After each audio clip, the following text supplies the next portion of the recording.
दूसरों की गलती गिनने वाला मोर।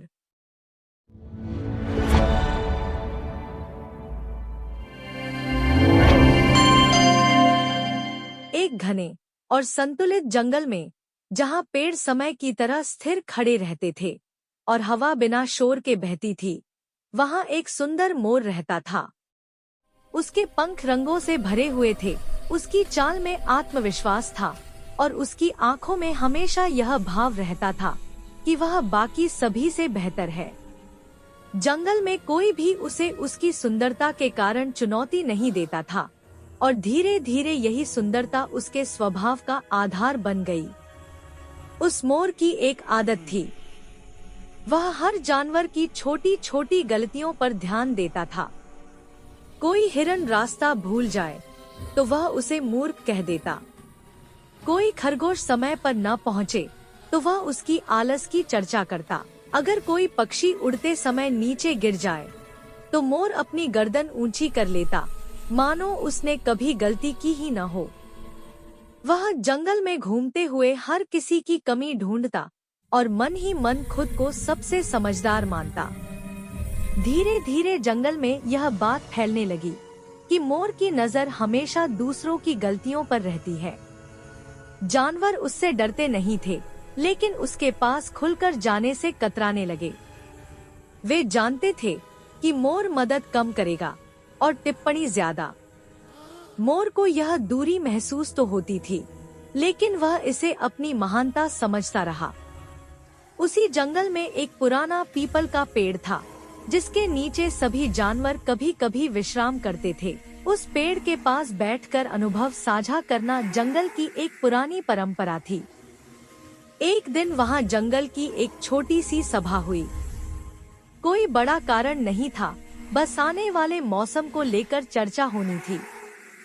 मोर भी वहां पहुंचा, अपनी छाती फुलाए, अपने पंख सहेजते हुए। सभा में अलग अलग जानवरों ने अपनी अपनी बातें रखीं। किसी ने पानी की कमी की चिंता जताई, किसी ने भोजन की। हर बात पर मोर ने मन ही मन कोई न कोई कमी निकाल ली। उसे लगा कि ये सब जानवर सोच में कमजोर हैं और वही अकेला है जो सब कुछ सही देख सकता है। कुछ समय बाद जंगल में एक समस्या पैदा हुई। नदी का बहाव अचानक बदल गया और पानी कुछ इलाकों तक नहीं पहुंच पा रहा था। यह कोई छोटी समस्या नहीं थी। कई जानवरों को रोज दूर तक जाना पड़ रहा था। पहली बार जंगल को सच में किसी के मार्गदर्शन की जरूरत थी। सबकी निगाहें मोर पर गईं, क्योंकि वह हमेशा खुद को सबसे समझदार बताता था। मोर ने इस अवसर को अपनी जीत की तरह देखा। उसने ऊंचे स्वर में अपनी राय दी और दूसरों की पिछली गलतियों का जिक्र करते हुए बताया कि इसी कारण यह समस्या आई है। उसकी बातों में समाधान कम और आरोप ज्यादा थे। कुछ समय तक उसकी बातों पर चर्चा होती रही, लेकिन समस्या जस की तस बनी रही। पानी का रास्ता नहीं बदला, कठिनाई कम नहीं हुई। जानवरों को पहली बार समझ आने लगा कि गलती गिनाना और समाधान देना दो अलग बातें हैं। दिन बीतते गए, मोर अब भी अपनी आदत नहीं छोड़ पाया। हर असफल प्रयास के बाद वह किसी न किसी पर दोष डाल देता, लेकिन धीरे धीरे उसकी बातों का असर कम होने लगा। जानवर उसे सुनते तो थे, पर भरोसा नहीं करते थे।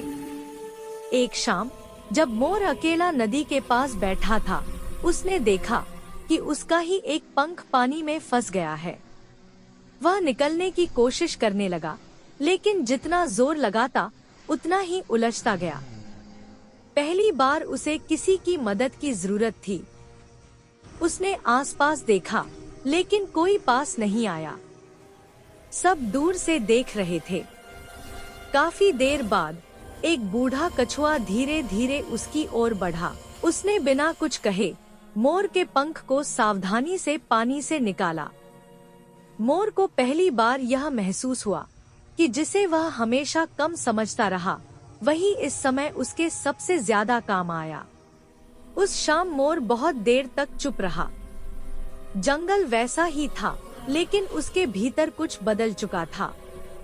उसे समझ आने लगा कि वह दूसरों की गलतियां गिनता रहा, लेकिन कभी अपनी कमियों को नहीं देखा। उसने हमेशा बोलना चुना, सुनना नहीं। अगले दिनों में जंगल ने एक बदलाव देखा। मोर अब भी सुंदर था, लेकिन उसकी नजर बदल चुकी थी। वह पहले सुनता, फिर सोचता और बहुत बाद में बोलता। अगर कोई गलती करता तो वह उसे नीचा दिखाने के बजाय सुधार का रास्ता बताने की कोशिश करता। धीरे धीरे जानवर फिर से उसके पास आने लगे। अब वह जंगल का सबसे तेज बोलने वाला नहीं था, लेकिन सबसे संतुलित सोचने वालों में से एक बन गया। जंगल की समस्या भी मिलजुल कर हल हुई, बिना किसी पर दोष डाले। नीरव वन ने एक बात फिर साबित कर दी, जो दूसरों की गलती गिनता है वह खुद आगे नहीं बढ़ पाता, और जो अपनी गलती समझ लेता है वही सच में बुद्धिमान कहलाता है।